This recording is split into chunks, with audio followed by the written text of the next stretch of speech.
Beloved chosen one, this moment is not ordinary, and you are not here by accident. There is a reason your spirit has been pulled into this message at this exact time, because heaven has been watching what no one else cared to notice. God has seen the way you stayed faithful when there was no applause, no celebration, and no visible reward.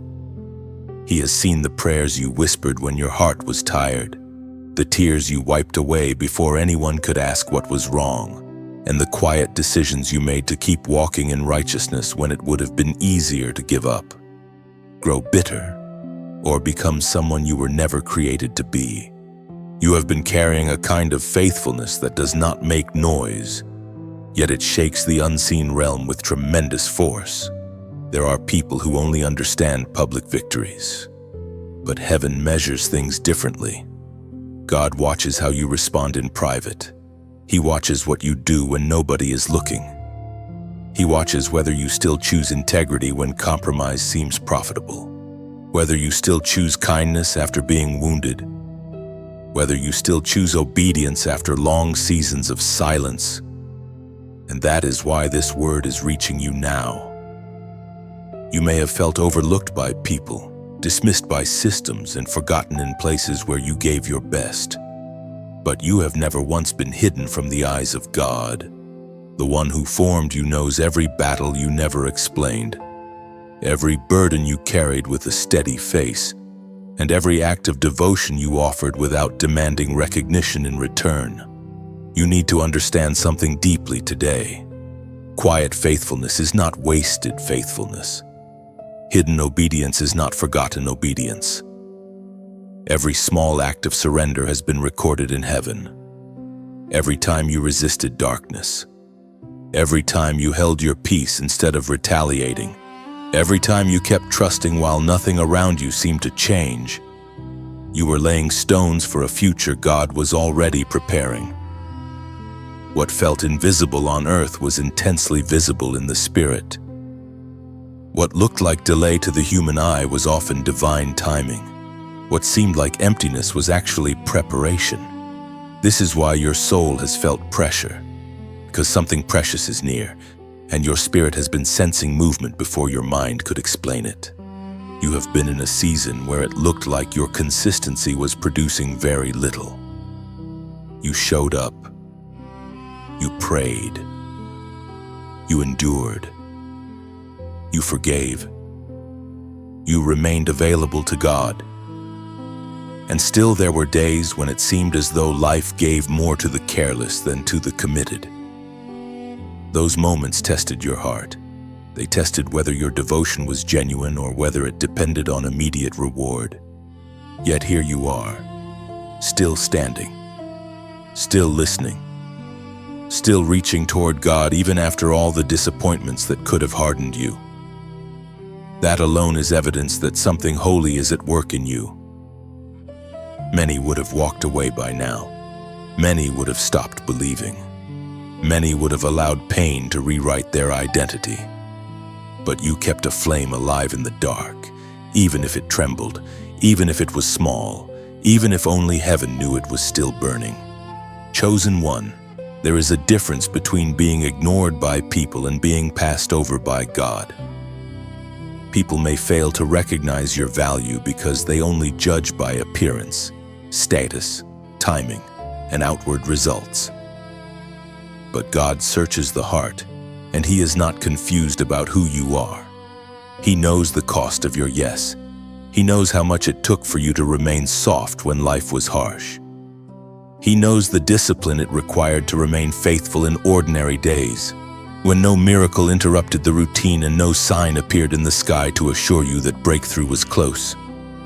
This kind of faithfulness is rare. It does not always shout. Sometimes it simply keeps going. Sometimes it just refuses to let darkness have the final word. Sometimes it is a trembling voice saying, "I still trust you, even now." That is why this message carries weight.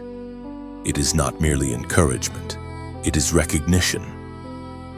Heaven is acknowledging what earth overlooked.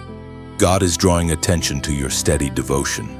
Because quiet faithfulness always reaches a moment when it is answered. There comes a time when what was hidden begins to bear visible fruit. There comes a time when doors move, chains loosen, and burdens lift, not because you forced the timing, but because the fullness of the appointed moment has arrived. You are closer than you realize to a shift that has been shaped by all the unseen years behind you. Nothing was random. Nothing was wasted. Nothing slipped out of God's hand. Even now, something inside you may be wrestling between hope and weariness. One part of you wants to believe that this is true, while another part is tired of expecting anything. That tension is understandable. Delayed answers can exhaust the heart. Repeated disappointment can make even faithful people cautious. But listen carefully. God does not send a word like this to mock your longing. He sends it to awaken you, to steady you, and to remind you that your faithfulness has a voice in heaven. The nights you thought were empty were not empty. The prayers you thought were unheard were not unheard. The obedience you thought was unnoticed was not unnoticed. All of it matters. All of it has been gathered before the throne of God, and all of it is part of what makes this hour significant. So stand a little taller in your spirit today. Let your heart come back into agreement with heaven. Refuse the lie that your hidden life has no value. Refuse the lie that only loud people are chosen, only celebrated people are favored, or only visible people are being used by God. Some of the most powerful moves of God begin in silence, in secret, in places where only He can receive the glory. You have been learning how to live for an audience of one, and that kind of life carries a fragrance heaven never ignores. If this word is bearing witness in your spirit, comment 111 as a sign that your faith is still alive and your heart is still aligned with what God is doing. You are stepping into a sacred turning point. The very faithfulness that felt costly is becoming the evidence that you can be trusted with more. The very season that tried to drain you has also refined you. And the God who watched you remain faithful in silence is not unjust. He remembers, He responds, He rewards. What begins now will make sense of many things that once brought confusion. And you will realize that heaven had been closer than you knew the entire time. You know what it means to carry weight in silence. You know what it feels like to keep doing what is right while your heart is tired, to stay steady while life grows complicated around you, and to hold your peace when there is no human reward for your obedience. This is the kind of burden many people never fully understand. They may see your discipline. They may notice that you are still standing. But they do not see the inward cost of remaining faithful when the road has become heavy. They do not see the prayers you whisper when no one is listening, the private ache you hide behind calm words, or the strength it takes to keep your spirit clean when disappointment keeps pressing against you. And that is exactly why this part of your journey matters so much to heaven. God has always honored the soul that stays loyal in quiet places. There is something precious about faithfulness that does not need attention to survive. There is something powerful about a heart that keeps turning toward God even when the answers seem delayed, even when the pressure increases, and even when the reward is nowhere in sight. Quiet faithfulness may look small to people, but it is never small in the courts of heaven. It carries weight. It leaves a record. It rises before God with a fragrance that cannot be ignored. This is where Daniel steps into your story so naturally. Because Daniel knew what it meant to live under pressure without losing his devotion. He did not serve God in easy surroundings. He lived in a hostile environment, surrounded by powers, systems, and expectations that could have slowly pulled him away from prayer, purity, and conviction. Yet Daniel did not become loud to prove his faith. He became steady. He did not build his life on outward performance. He built it on inward consistency. And that is what makes him such a powerful mirror for this message. His strength was not noise. His strength was continuity. He kept honoring God when no miracle had yet interrupted the ordinary pattern of his days. There is something deeply moving about that kind of life. Daniel was not faithful only when the outcome looked favorable. He was faithful because his heart belonged to God. Even when the laws around him became threatening, even when jealousy rose against him, even when people watched for a reason to accuse him, Daniel remained the same. He did not bend himself to survive the moment. He did not trade intimacy with God for temporary safety. He kept his rhythm. He kept his devotion. He kept praying. That is the kind of quiet faithfulness that shakes the unseen realm, because darkness does not know what to do with a person who cannot be bribed away from obedience. You may recognize yourself there more than you realize. You have been in seasons where pressure tried to rename you. You have been in moments where compromise was presented as wisdom, where silence was expected from you, where your spirit was tested to see whether your loyalty to God would remain intact when it became uncomfortable. And still, deep within you, there was a place that refused to let go. It may not have looked dramatic from the outside. It may have been hidden inside ordinary days, repeated prayers, restrained words, and weary obedience. But heaven saw it all. Heaven saw every time you stayed aligned while the world around you pulled in another direction. Daniel's quiet faithfulness eventually drew opposition, because true devotion always exposes what is false. Those around him could not easily attack his integrity, so they targeted the very place where his strength lived. They targeted his prayer. They targeted his relationship with God. That is how the enemy often moves. When your life carries real spiritual substance, the attack is not always aimed first at your comfort.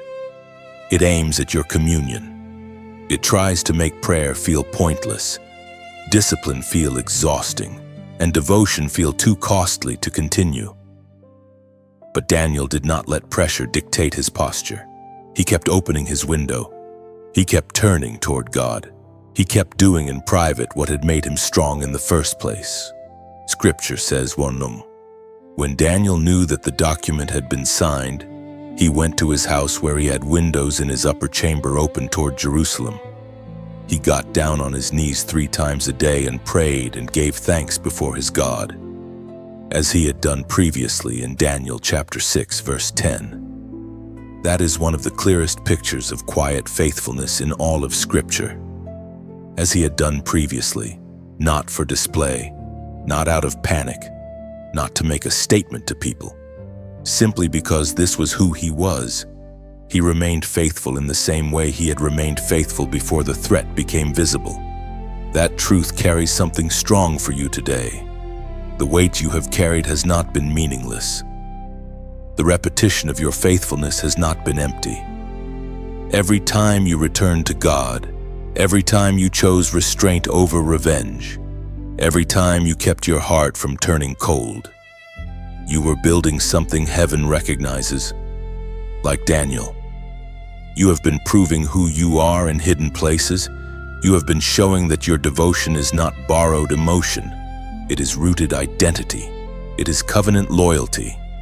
It is the quiet strength of someone who fears God more than circumstances. And yes, there are moments when this path feels lonely. Daniel knew that too.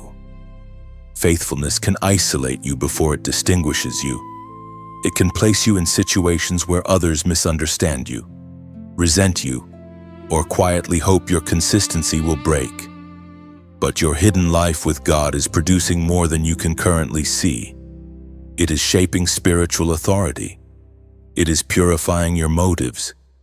It is teaching you how to stand without needing constant reassurance from people. That kind of formation is not accidental. It is preparation. So do not despise the weight you carried alone. Do not reduce your hidden obedience to something small just because it was not publicly celebrated.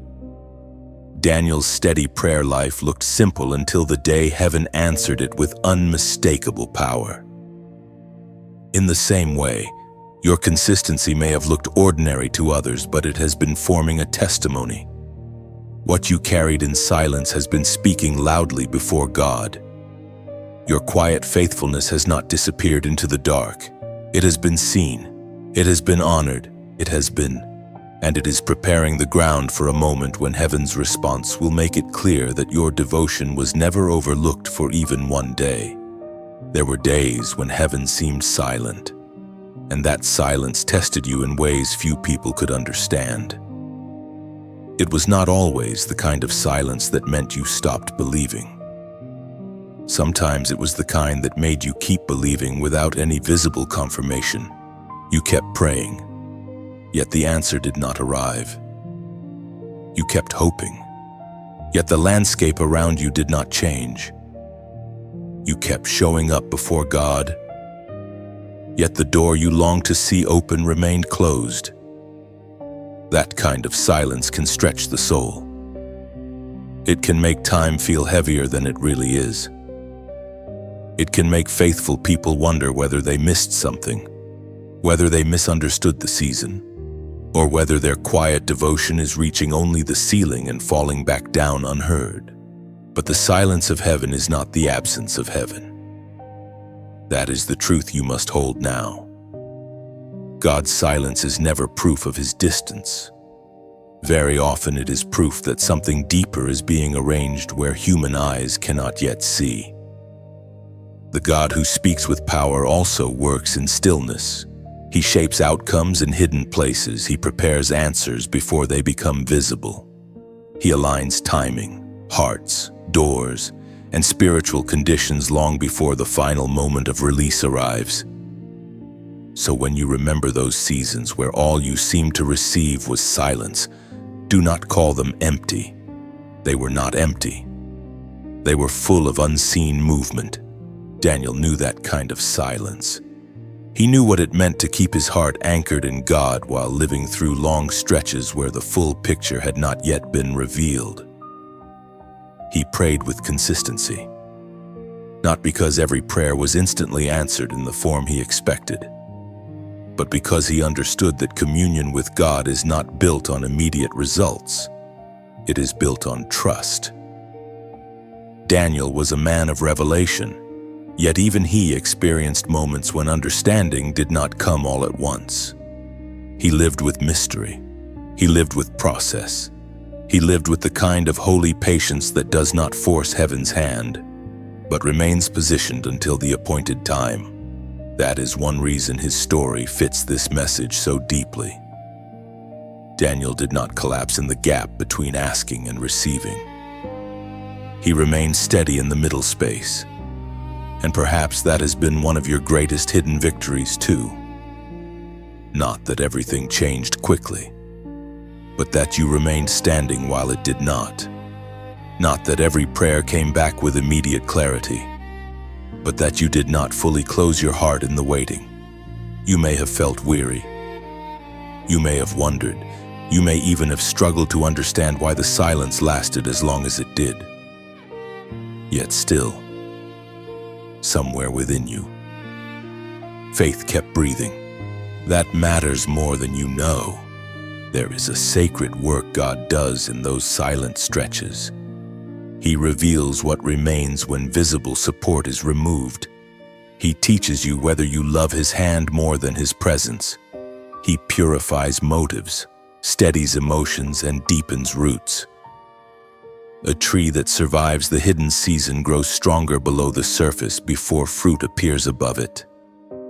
In the same way, your roots have been going deeper while you wondered why your visible life did not yet reflect the promises in your spirit. You were not being denied.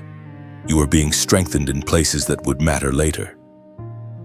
The silence was not abandonment. It was formation. Daniel's life shows you this pattern with such beauty.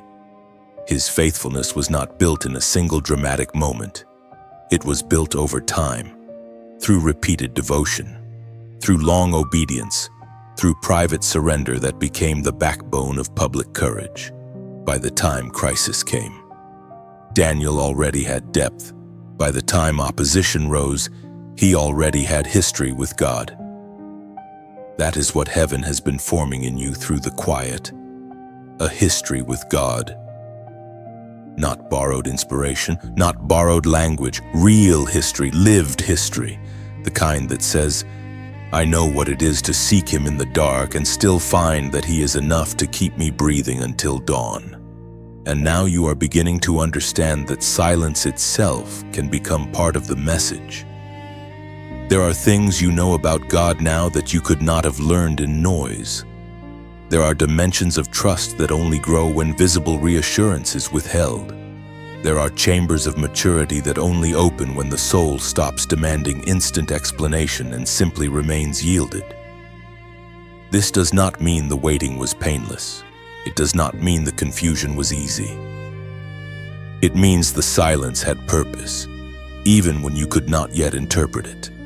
Daniel understood that divine timing can feel slow from the ground while remaining perfectly precise in heaven. What looked delayed was often scheduled. What looked still was often moving at a level deeper than sight. And that is why you must not misread this chapter of your life. The absence of immediate proof does not mean the absence of divine activity. Heaven has not misplaced your name. God has not forgotten the prayers you prayed when no one heard them. He has not dismissed the tears you shed in private or ignored the faithfulness you offered in dry seasons. The answer was not absent. It was being prepared with greater wisdom than your present pain could measure. This is also why your story can become a source of strength for others. People are watching lives like yours more than you realize. They notice when someone keeps loving God without public reward. They notice when someone remains gentle after hardship, prayerful after disappointment, and faithful after delay. That kind of life preaches without a microphone. It speaks without forcing attention. And if this message is touching your spirit, take a moment to like this message, share it with someone who has been growing tired in the waiting, and subscribe so you can keep receiving words that strengthen your walk with God. If this ministry has been feeding your spirit in a meaningful way, you can also support it through the donation link in the description. Not as pressure, but as a simple act of partnership in helping this message reach the people who need it most. The silence is not the end of your story. It is one of the places where your story became real. It is where your roots deepened. It is where your faith learned to breathe without applause. It is where your heart was trained to trust beyond visible evidence. And soon you will see that heaven's stillness was never emptiness at all. It was the quiet chamber where God was shaping an answer worthy of the faithfulness you kept offering, even when all you could hear was silence. And now the message moves from silence to movement. Because there comes a point when what heaven has been preparing in secret begins to draw near with unmistakable intention. This is the part many people do not recognize while it is happening. They expect divine intervention to arrive with thunder, sudden spectacle, and obvious signs that everyone can interpret at once. But often the most powerful heavenly assignments begin quietly. They begin in the unseen realm before they ever touch the visible one. They begin with God's decision before they become your experience. And that is why you must understand what is happening around your life in this hour. The messenger is not a distant idea. The messenger is an assignment. Heaven does not merely feel compassion for your quiet faithfulness. Heaven responds to it. You have been through enough by now to know that not everything spiritual is immediately visible. There are movements in the realm of God that your eyes cannot detect in the first moment, yet they are no less real because they are hidden. In fact, Some of the most decisive moments of your life begin when nothing outward appears to be changing. A heavenly answer can be on its way while your environment still looks the same. A divine reversal can already be forming while your daily routine remains untouched. A messenger can already be assigned while your emotions are still recovering from the pain of waiting. This is why faith must learn to perceive beyond appearances. God does not start working only when you notice. He is already moving before your awareness catches up. Daniel's story reveals this with such striking beauty. He was a man who understood both delay and divine response. He understood what it meant to live faithfully before God in a world that often opposed that faithfulness. But he also understood something else that many people forget. He understood that when a soul stays aligned with heaven, there are real responses that are set into motion beyond what human logic can explain. Daniel did not pray into emptiness. He prayed into a living kingdom, and he prayed before a God who hears, responds, sends, and acts. That truth changes everything, because it means your prayers were never disappearing into silence. They were entering the courts of a king who commands hosts of heaven. There is a tenderness in this moment for you. Because after long seasons of hidden endurance, your heart may have become careful. You may hesitate to believe that help is truly near. You may fear disappointment so much that hope itself feels risky. But this is where you must let truth speak louder than exhaustion. God does not assign heavenly help casually. He does not release response without purpose. When heaven sends a messenger, it means something has been heard, weighed, and answered. It means your faithfulness has not floated in the dark without consequence. It means divine attention has been fixed on your situation with precision. Daniel gives you language for this. In one of the most powerful moments of his story, the answer from heaven makes it clear that the response did not begin when he finally saw it. It began when he first turned his heart toward God. Scripture says, "From the first day that you set your heart to understand and humbled yourself before your God, your words have been heard, and I have come because of your words," in Daniel chapter 10, verse 12. Let that settle into your spirit. From the first day, not after weeks of perfect strength, not after the visible breakthrough. From the first day that he set his heart and humbled himself before God, heaven heard him, and the messenger came because of those words. That means there are things moving for you that began earlier than you realize. The answer may appear late from your perspective, but it was not ignored from heaven's perspective. The response was activated when your heart bowed before God. The messenger was connected to your obedience, your humility, your persistence, and your unseen devotion. This is why quiet faithfulness matters so deeply. It is not passive. It is not weak. It is not spiritually inactive. Quiet faithfulness speaks. It releases testimony in the unseen realm. It gives heaven legal ground to move in ways your natural mind cannot fully trace. Daniel also shows you that the arrival of a messenger does not mean the road has been simple. There are spiritual dynamics beyond your sight. There are resistances, conflicts, and delays that do not cancel God's answer, but often explain why some responses seem slower than expected. Yet even here there is comfort. Delay is not denial. Resistance is not abandonment. The fact that heaven sends help means heaven remains fully engaged. The fact that an answer has movement means your situation is not trapped in finality. God is not wringing his hands, wondering what to do. He has already released what is needed in the time and order of his wisdom. This should strengthen you in a very personal way. The messenger assigned to your life is not responding to your performance for people.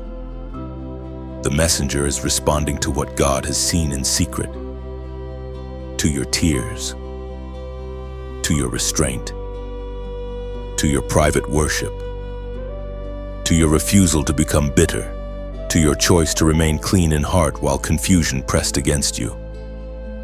These things matter more than you know. Heaven reads your hidden life with accuracy. God knows what the public never learned. He knows the cost of your obedience. He knows the nights you stayed open to Him when shutting down would have been easier. And because He knows, He responds with intention. So do not keep speaking about your future as if it is sealed inside delay. Something has been sent. Something has been assigned. Something is moving because God is not unjust toward the faithful. The same Lord who heard Daniel from the first day is the Lord who has heard you. The same God who sent heavenly response into Daniel's waiting is the God who still sends help according to His perfect will. Your part is not to force the process. Your part is to remain aligned, alert, and yielded. Let your heart stay open. Let your spirit stay listening. Let your life remain in agreement with heaven. What comes next will not be random. It will be connected to everything you have carried before God in sincerity. The messenger is not arriving to flatter you. The messenger is part of divine order. It is heaven's answer to a life that has remained turned toward God through silence, pressure, and hidden testing. You are not forgotten. You are not unseen.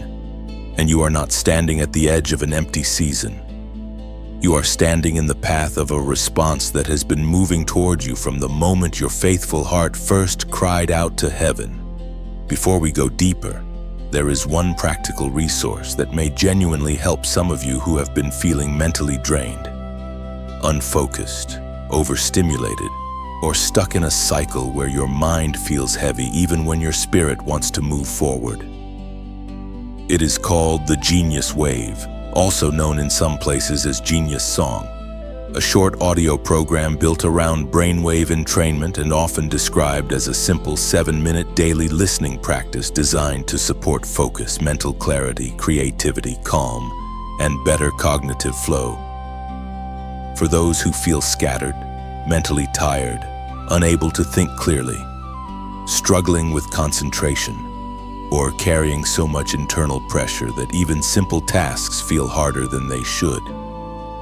This kind of tool may feel supportive as part of a daily routine. If you want to explore it for yourself, check only the official source linked in the description or pinned comment. Be careful with imitation versions, and use only the official source if you decide to try it. And now return with me to the deeper truth. Because even when practical support helps settle the mind, the spiritual lesson remains the greater foundation. Every trial you have faced has been doing more than exhausting you. It has been examining you. It has been revealing what is in you. It has been showing whether your faith would survive without instant reward, whether your devotion would remain when convenience disappeared, and whether your heart would still bow before God when the road became unfamiliar and painfully long. That is why you cannot read your trials only through the language of suffering. Some of them were tests of formation. Some of them were refining fires. Some of them were qualification. This is not the kind of message that tells you every hard thing came because you did something wrong. That is too shallow, too careless, and too blind to the way God often works. Many of the hardest seasons in a chosen life do not arrive to destroy purpose, but to mature it. They do not come to erase calling, but to strengthen the vessel that will carry it. You have gone through moments that exposed impatience, fear, sadness, weariness, and hidden wounds. Yet those same moments also exposed something beautiful. You kept returning to God. You kept trying again. You kept choosing restraint when anger wanted to rule you. You kept trying to stay clean in heart while the pressure around you invited compromise.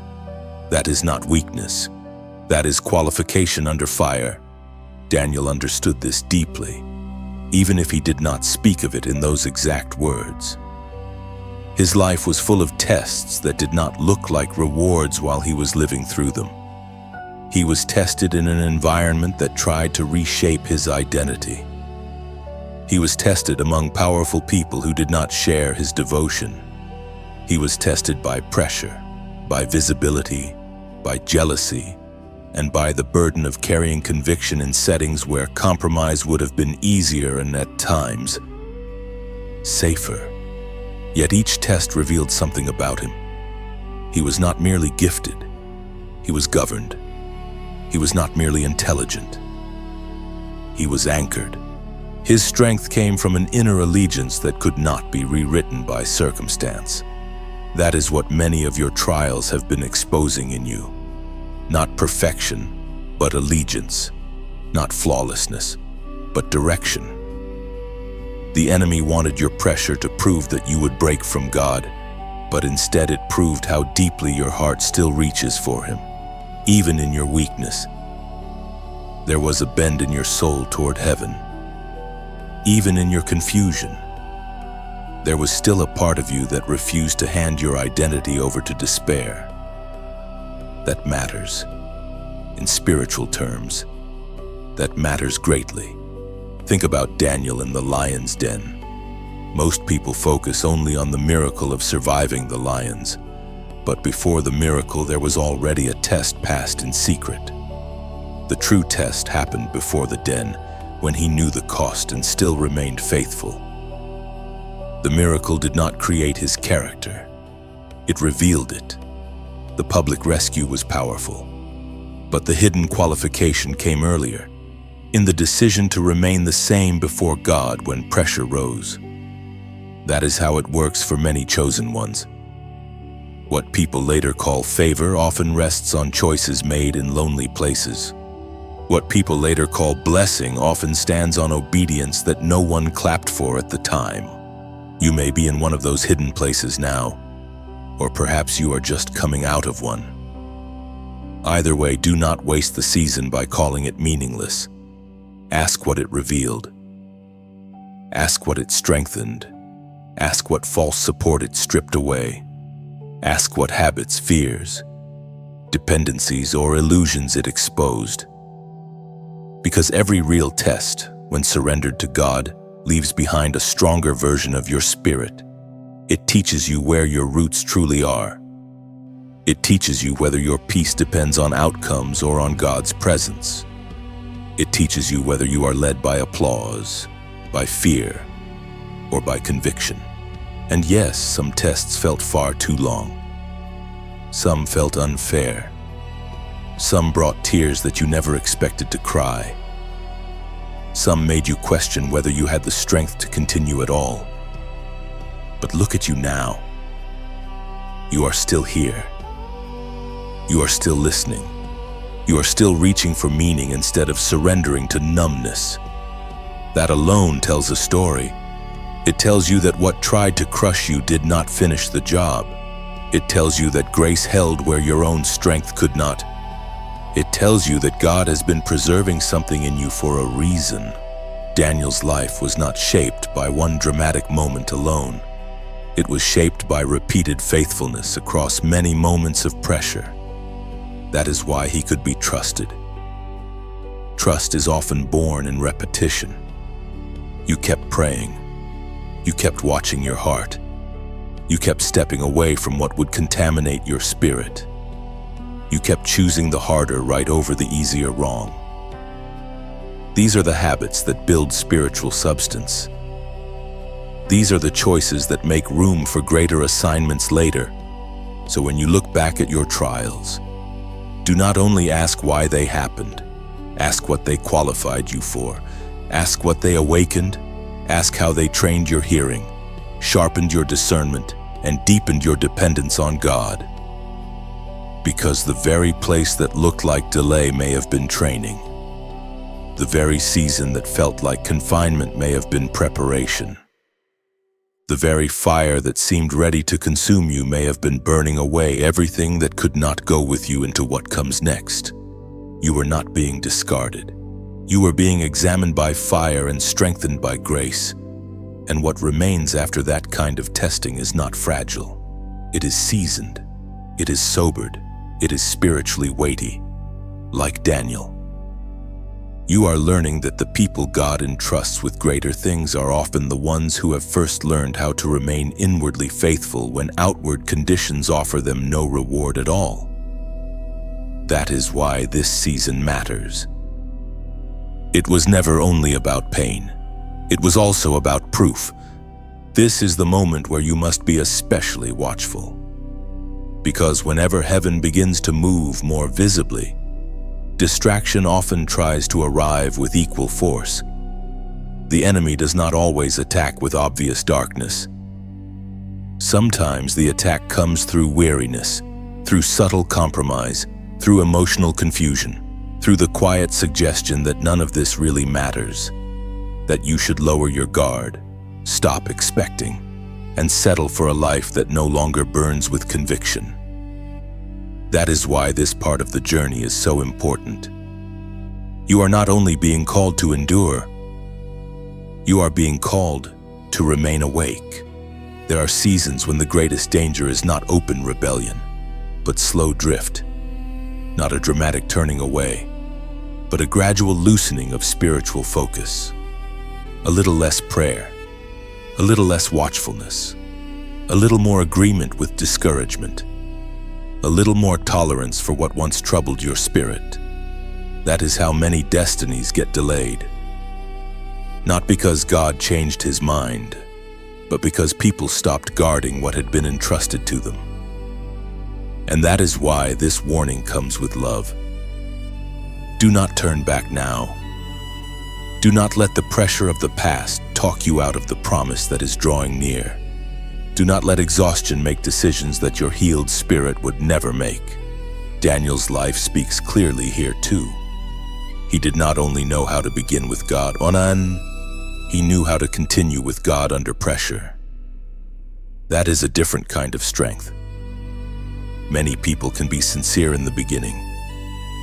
Many can respond when emotion is high, when the sense of purpose is fresh, and when the call feels exciting. But the true test often comes later, when consistency matters more than inspiration. Daniel did not build his life on spiritual excitement. He built it on discipline, reverence, and ordered devotion. He knew that if he let his inner life become careless, the outer pressures around him would eventually start shaping him more than God's presence did. This is where you must pay attention to your own life. Some of you have already survived the worst of certain battles, yet now you are in danger of relaxing too soon. Some of you came through fire, only to become vulnerable in the aftermath because you thought the hardest part was over. But spiritual maturity knows how to stay close to God not only in crisis, but after crisis. It knows how to remain humble after preservation. It knows how to stay prayerful after breakthrough begins to appear. That may be your assignment right now. Not to panic, not to strive, but to remain aligned. Daniel remained aligned because his devotion was not built on circumstances. He prayed before the crisis, during the crisis, and after the crisis. His life was not reactionary. It was rooted. That is one reason heaven trusted him with so much. He was stable. He did not need every day to feel dramatic in order to remain faithful. He understood that what is protected in secret becomes strength in public. You are being asked to learn the same lesson. Protect your focus. Protect your peace. Protect your prayer life. Protect your heart from the creeping numbness that tries to follow long seasons of warfare. And yes, this warning is tender because God knows the temptation you face. After repeated disappointments, the human soul can start bargaining with lesser things. It can start saying, maybe this is enough. Maybe I should stop expecting so much from my walk with God. Maybe I should stop guarding my spirit so carefully. Maybe compromise is not really that serious. But you know in the deep places of your soul that this is not the hour to step backward. This is not the hour to shrink. This is not the hour to let cynicism become your new language. This is the hour to stay close. Daniel did not preserve himself through human cleverness alone. He preserved himself by staying turned toward God. That same posture will preserve you. Turn toward God when your mind feels noisy. Turn toward God when old disappointments start speaking again. Turn toward God when the future feels close enough to stir hope, but not yet clear enough to calm your nerves. Stay in the posture that carried you this far. Do not abandon the habits that sustained you in hidden years simply because movement is now beginning in the visible realm. There is also something else to understand. When you are near a turning point, the enemy often sends counterfeit alternatives, a shortcut instead of God's timing, a distraction instead of true peace, a temporary comfort instead of lasting alignment. This is why discernment matters so much now. Not everything that offers relief is sent by God. Not everything that opens quickly is meant to be entered. Not everything that feels flattering is favor. Sometimes the test before the reward is whether you can still recognize God's voice when other voices suddenly become louder. That is why this message is a call to sobriety. Breathe deeply. Slow your reactions. Refuse to be ruled by fear or impulse. Let your spirit remain still enough to recognize what carries God's fingerprint and what does not. Daniel had this kind of wisdom. He did not move merely because circumstances shifted. He moved with understanding. He stayed anchored in reverence. And because of that, what could have trapped other people did not trap him. If this message has been strengthening your spirit and helping you stay grounded in a season where you need clarity, take a moment to like this message. Share it with someone who may be standing at a similar crossroads. And subscribe so you can continue receiving words that keep your heart aligned with God. And if this ministry has been a real source of encouragement and nourishment for you, there is also a way to support through the donation link in the description. It is simply there for those who want to help this message continue reaching people who need light, steadiness, and hope. But above all, remember the heart of this warning. Do not turn back now. You have come too far in God to hand your future over to weariness. You have endured too much to let distraction steal what suffering could not destroy. You have been carried through too many hidden battles to become careless when discernment matters most. This moment asks for steadiness, not panic. It asks for vigilance, not fear. It asks for a soul that remembers who kept it alive when the road was dark. Stay close. Stay clear. Stay prayerful. The same God who sustained Daniel through pressure is sustaining you now. And the reason this warning comes before greater visible movement is because heaven is protecting what has been prepared for you. This is not a message of threat. It is a message of preservation. God is guarding you from losing in impatience what was shaped through years of faithful endurance. So hold your ground with quiet strength. Let your spirit remain awake. What is coming is too sacred to meet with a distracted heart. Then comes the shift. After the silence, after the testing, after the warning to remain steady, there comes a moment when movement in the spirit realm begins to touch the visible edges of your life. This is the part that often feels sudden, even though it has been building for far longer than you realized. What looked still was never truly still. What looked delayed was never truly abandoned. What felt blocked was not outside the reach of God. There are moments when heaven overturns what has been resisting you, and when that turning begins, things can change with a speed that startles the very heart that had grown used to waiting. You must understand that sudden does not mean unprepared. It only means hidden preparation has reached its appointed point of release. God has always worked this way. He prepares in secret and reveals in timing. He shapes outcomes before they are visible. He moves through layers your natural eyes cannot measure. Then one day what was forming beyond sight begins to break through into your lived experience. A burden starts lifting. A clarity starts settling.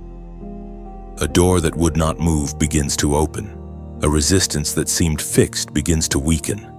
And you realize that the spiritual atmosphere around your life is no longer what it was. Daniel knew this kind of shift. His life carried long periods of faithful consistency. Yet it also carried moments when heaven's intervention became unmistakably clear. He understood that what happens in the spirit realm has real consequence on earth. He was not living by appearances alone. He knew there were battles, permissions, delays, and answers beyond ordinary human sight. That awareness gave him patience, but it also gave him expectation. He knew that if heaven was involved, then nothing was truly final until God said it was final. That truth matters for you now, because some things around your life have seemed so fixed that part of you stopped imagining they could ever change. Certain patterns looked permanent. Certain delays felt normal. Certain forms of heaviness became so familiar that you almost learned to live around them rather than expect freedom from them. But when God begins to shift the spiritual climate, what seemed settled can be overturned. What seemed locked can be opened. What seemed denied can be released in a way that makes you realize that the obstacle was never ultimate. God was always greater. This does not always begin with fireworks. Sometimes the first sign of spiritual change is interior. Your mind becomes clearer. Your peace returns in places where fear once lived. Your prayer life becomes lighter, more open, less strained. The oppression that once sat on your chest loses strength. The confusion that clouded your decisions begins to break. Hope starts returning, not as fragile emotion, but as quiet knowing. This is often how heaven's movement first announces itself. Before the outer door opens, the inner atmosphere changes. Before the public evidence appears, your spirit begins to breathe differently. Daniel experienced both the weight of resistance and the reality of divine breakthrough.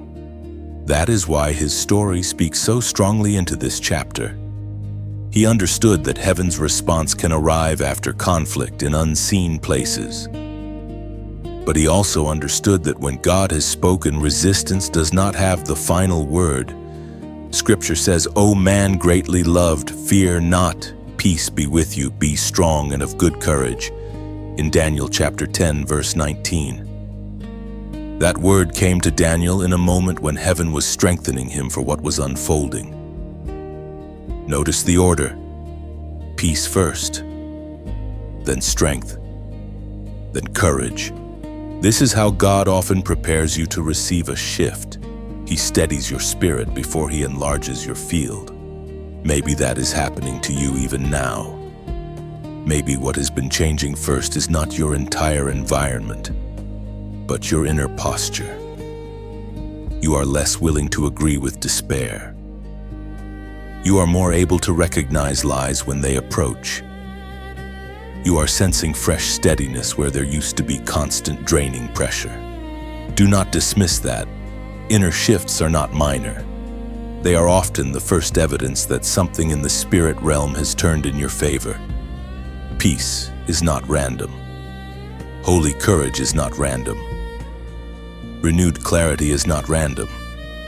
Sometimes these are the earliest signs that the weight hanging over a season is beginning to break.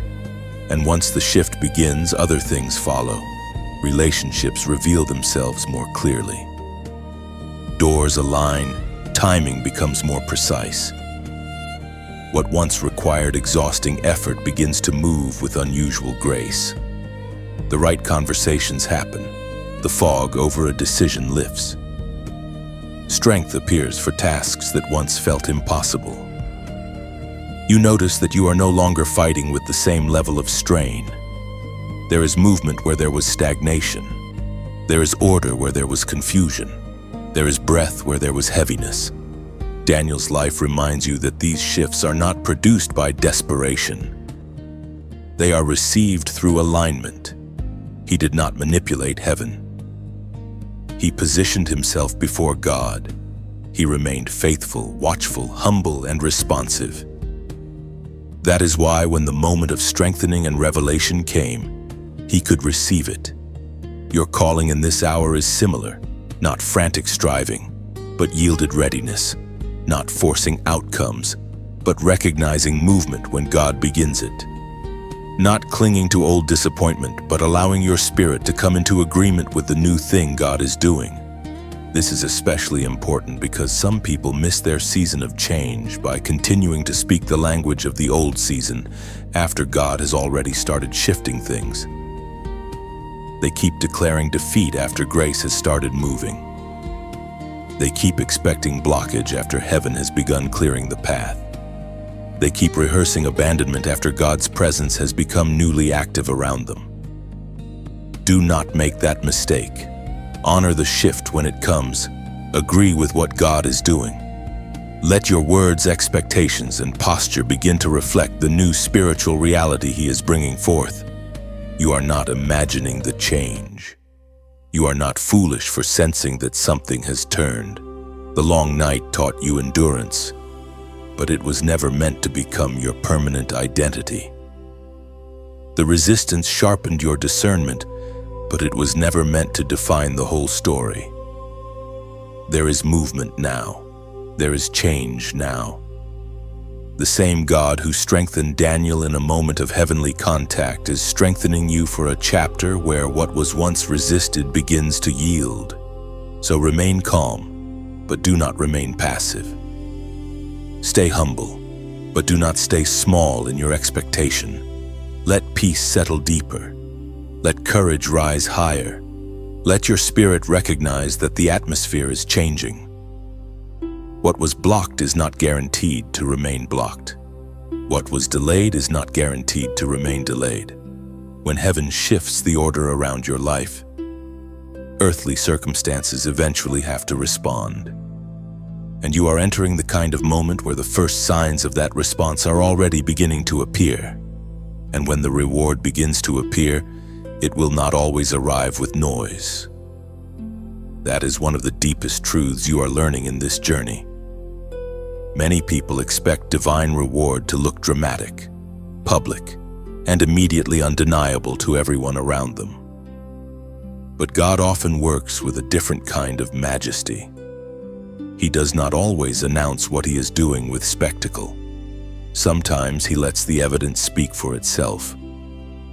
Sometimes He allows the change to unfold with such quiet authority that those who have spiritual eyes will recognize it, while those who only look for noise will miss the holiness of what is happening right in front of them. This kind of recognition carries a different weight. It is not built on applause. It is not dependent on people suddenly understanding everything about your journey. It does not need public explanation to be real. It is the kind of reward that settles into your life with undeniable substance. A peace that was not there before. A stability that cannot be faked. A door opening with the fingerprint of God on it. A restoration that no human effort could have arranged. A new clarity in your mind. A new strength in your spirit.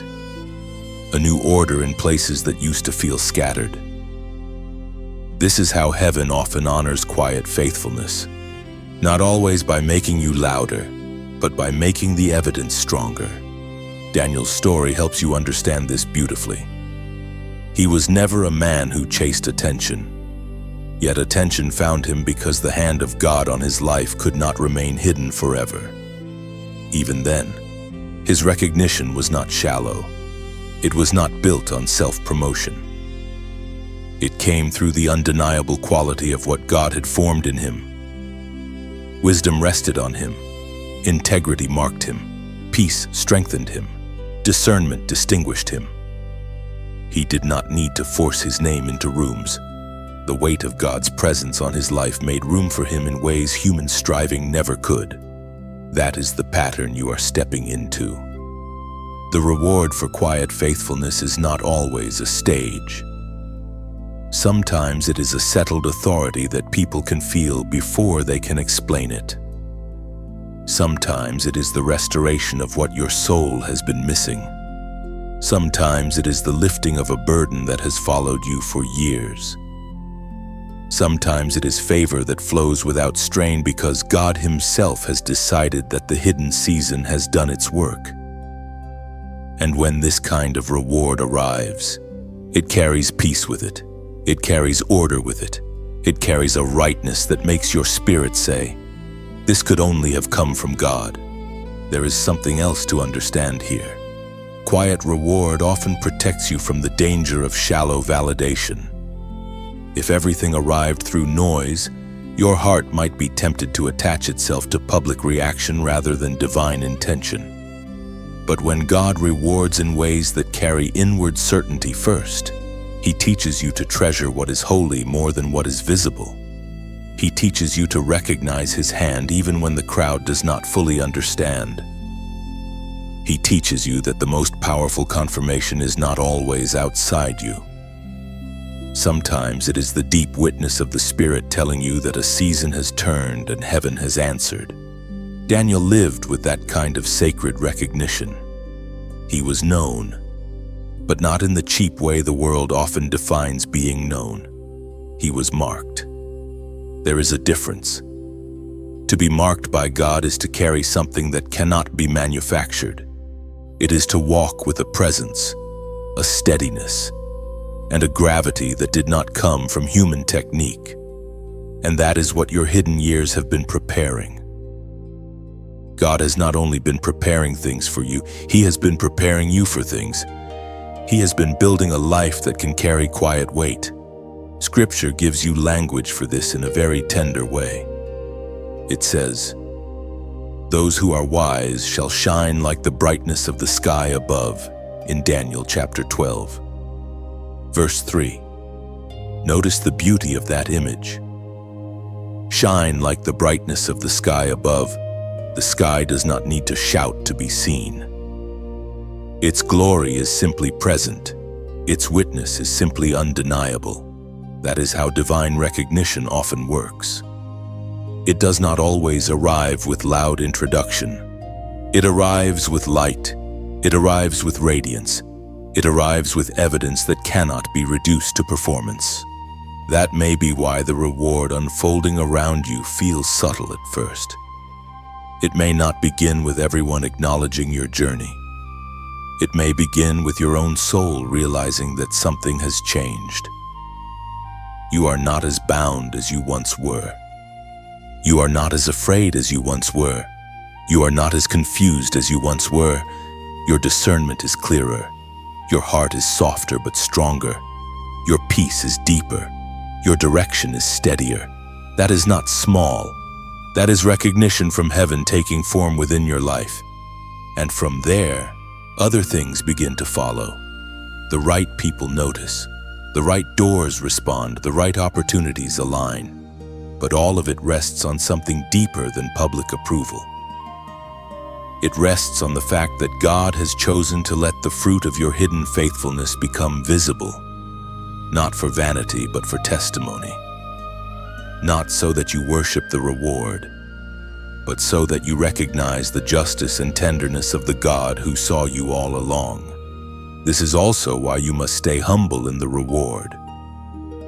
Daniel remained humble because he understood that every gift, every insight, every rescue, and every elevation came from God.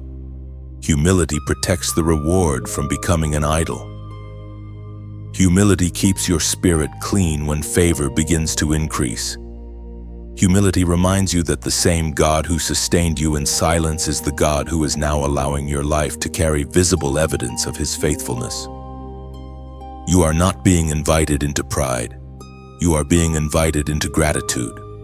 So let yourself receive what God is doing without needing to over-explain it to everyone.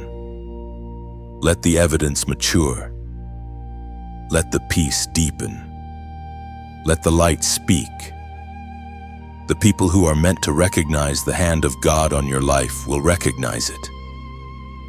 The doors that are meant to respond will respond. The season that once hid your tears is not the season that will define your whole story. A quieter reward is still a real reward. A sacred unfolding is still an unfolding. And the life God is building in you will not need artificial noise to prove that heaven has touched it. If this speaks to your spirit, comment "God sees me." You are entering a kind of recognition that does not depend on applause. It depends on God's timing, God's justice, and God's decision to let what was hidden begin to shine. Like Daniel, you are being marked not by self-display but by quiet evidence. That is why what comes now will feel different. It will carry peace. It will carry substance. It will carry light. And when it settles fully into place, you will know without doubt that heaven has rewarded your quiet faithfulness in a way no human voice could ever imitate. By now, you can feel that something deeper than survival is taking place. You are not merely being helped through another hard chapter. You are being brought into a new level of identity. This is what happens after long seasons of hidden faithfulness. At first, you think you are only learning how to endure. Then you realize you are also learning how to carry weight. You are learning how to stand without panic, how to hear God without constant outward confirmation, and how to remain inwardly ordered when the world around you is unstable. That kind of formation does not leave you the same. It changes the way you see yourself. It changes the way you respond to pressure. It changes the way you walk into rooms, decisions, responsibilities, and assignments. You begin to understand that God was not only preparing a reward for you, He was preparing you to wear it rightly. This is where crowned identity begins to emerge, not as pride, not as self-importance, but as holy recognition. You begin to recognize what heaven has been building in you all along. You are not who you were when the season of silence first began. You are not as easily shaken. You are not as dependent on applause. You are not as willing to betray your peace in order to be accepted by people who cannot discern your calling. You have been through too much with God now. There is a depth in you that did not exist before. There is a steadiness in you that was born from wrestling, waiting, and remaining faithful when no one else knew the full cost. Daniel shows this transition with quiet power. He did not become spiritually weighty by accident. He became that way through years of consistent devotion, restraint, humility, and courage. The same man who prayed in secret was the man who later stood with authority in public settings. The same man who kept his inner life aligned with God was the man who could receive wisdom for kings, endure opposition, and remain uncorrupted by influence. That is what made him distinct. His authority did not begin when others noticed it. It began when his private life became rooted in God deeply enough that public pressure could no longer redefine him. That is what God has been forming in you. Not borrowed strength, but real authority. Not performance, but substance. Not image, but identity. And the beauty of this new identity is that it is not fragile. It has been tested. It has gone through fire. It has lived through confusion and come out with clearer sight. It has carried disappointment and come out with deeper surrender. It has faced pressure and come out with stronger boundaries. This is what makes it trustworthy. A crowned identity is not something you put on like decoration. It is something God forms within you until it becomes the way you carry yourself before Him and before the world. There are people who still think of themselves according to old wounds. They still speak from rejection even after God has begun restoring them. They still think from lack even after heaven has begun opening provision. They still identify with their lowest season because pain trained them to expect less. but you are being invited to step out of that smaller self-understanding. You cannot enter the next chapter still speaking as though you are abandoned when God has marked you with favor. You cannot continue carrying yourself as though you are voiceless when God has been training your spirit to speak with wisdom and calm authority. You cannot keep bowing inwardly to old fear when God has been teaching you how to stand. Daniel lived as a marked man, not loud, not boastful. Marked. There was something on him that could be recognized even by those who did not fully share his devotion. They could see the difference. They could sense the wisdom. They could not easily dismiss the integrity. That kind of distinction is part of your inheritance too. When God elevates a faithful life, He does not merely change external conditions. He lets a greater measure of spiritual clarity, composure, and authority rest on the person. That is why your next season will not only involve changed circumstances, it will involve changed presence. You will carry yourself differently because you will know more deeply who you are in God. Scripture says an excellent spirit was in him in Daniel chapter 6, verse 3. Those words matter. An excellent spirit, not merely sharp thinking, not merely good behavior.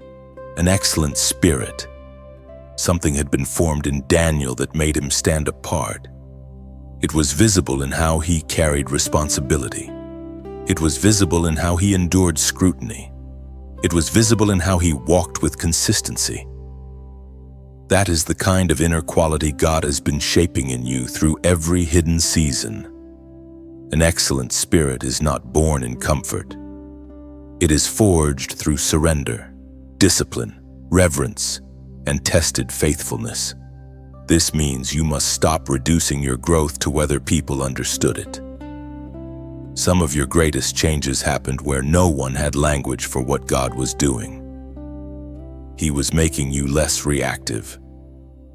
He was teaching you how to hold peace under pressure.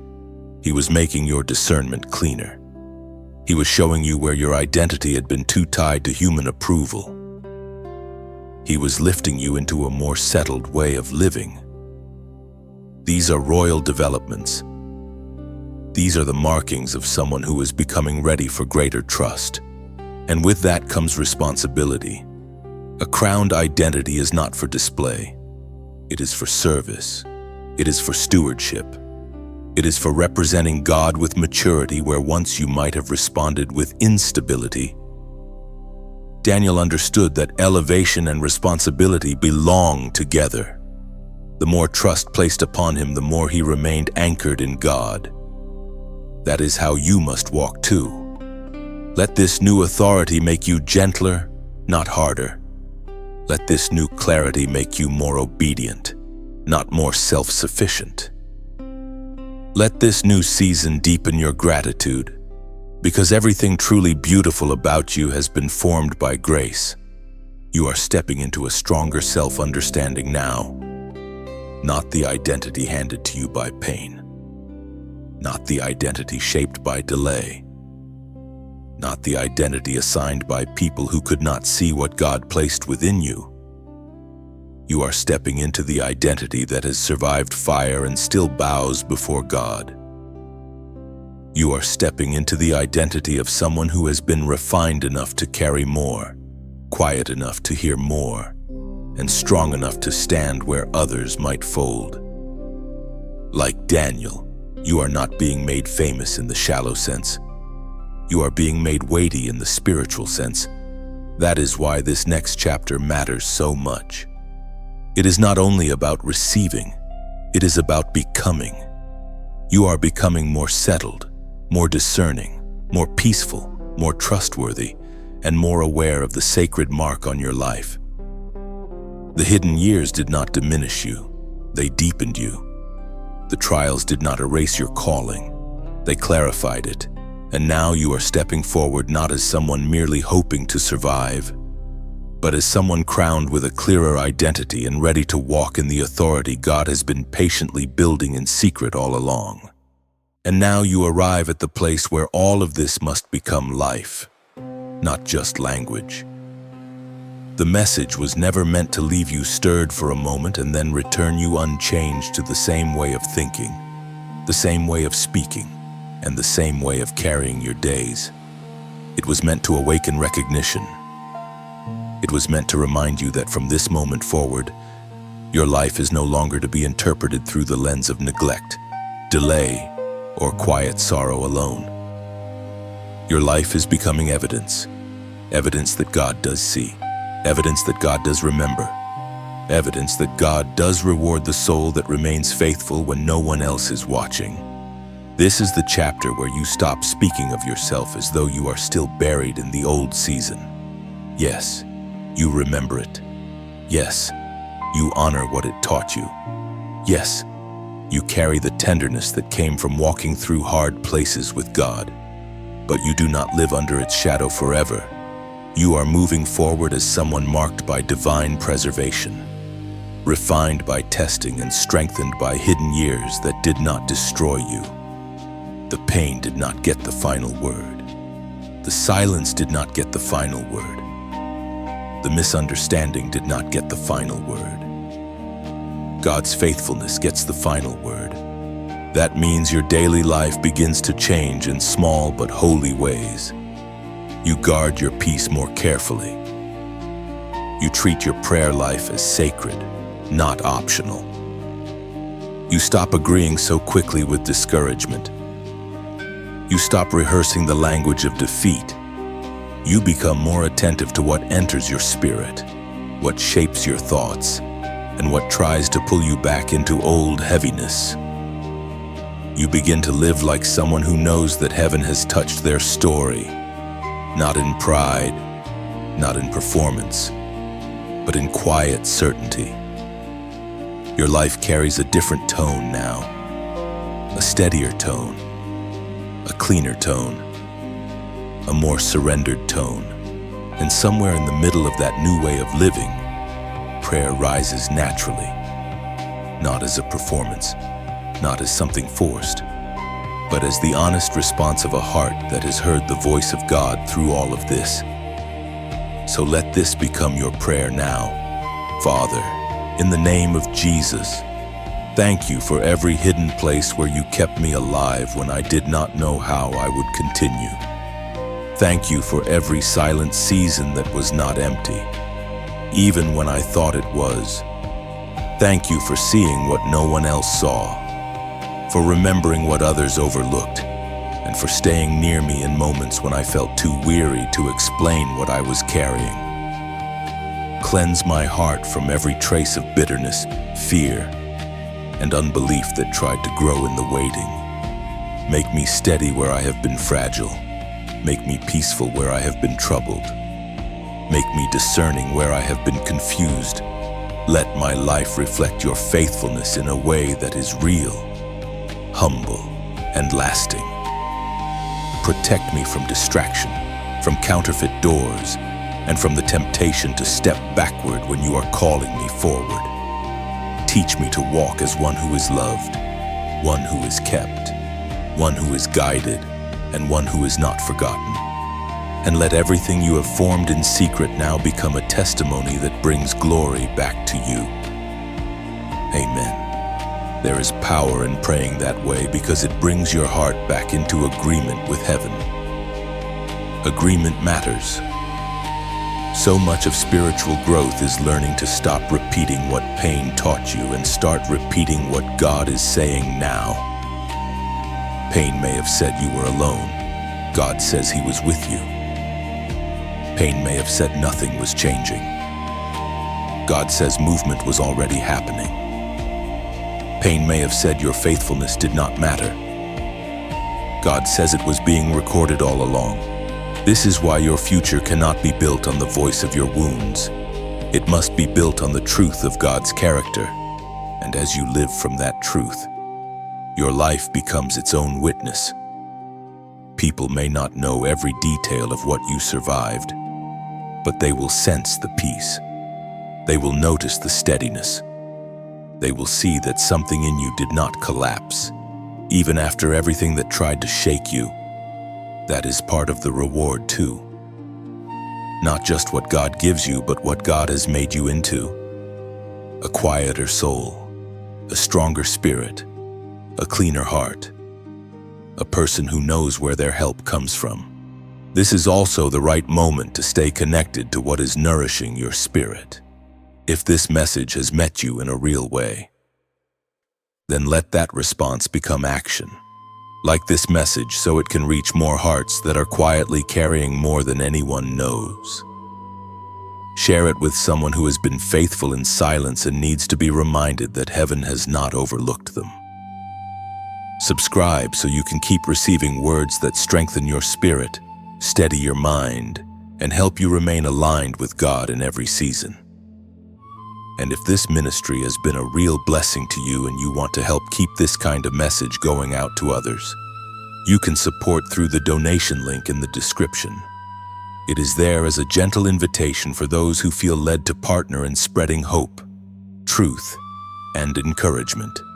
But deeper than all of that is this final understanding. You are not leaving this message the same way you entered it.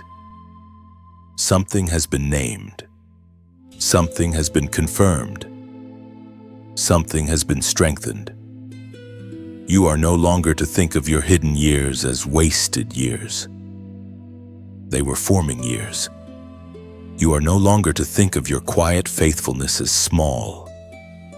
It was weighty before God. You are no longer to think of your future as uncertain in the hopeless sense. It may still unfold step by step, but it unfolds under the care of a God who has already proven that He knows how to lead you through darkness without ever losing sight of your name. So walk forward with calm strength. Let gratitude replace panic. Let reverence replace striving. Let peace replace the inner argument that has exhausted you for too long. Keep your heart soft. Keep your eyes lifted. Keep your life yielded. And whenever old thoughts try to pull you back into the smaller story, answer them with truth. God saw me. God kept me. God formed me. God is leading me. That is the story now. That is the testimony now. That is the life you are stepping into now. The road ahead may still unfold one step at a time, but you do not walk it as the same person anymore. You walk it with memory, with wisdom, with deeper peace, and with a stronger understanding of who has carried you all along. Let this settle gently into your spirit. You were never abandoned. You were being shaped. You were never unseen. You were being watched over. You were never wasting your faithfulness. You were planting seeds in places heaven fully recognized. Now the season ahead becomes a living witness of that truth. So rest in God's timing, remain close to His presence, and let your life shine without striving. What He has begun to reveal, no darkness can permanently bury. What He has marked with grace, no delay can erase. And what He has prepared through quiet years will carry a beauty, depth, and authority that only He could have formed. Stay humble, stay grateful, stay near. The faithful God who brought you here will also lead you forward, and your life will keep proving that His reward for quiet faithfulness is real, holy, and worth every hidden tear.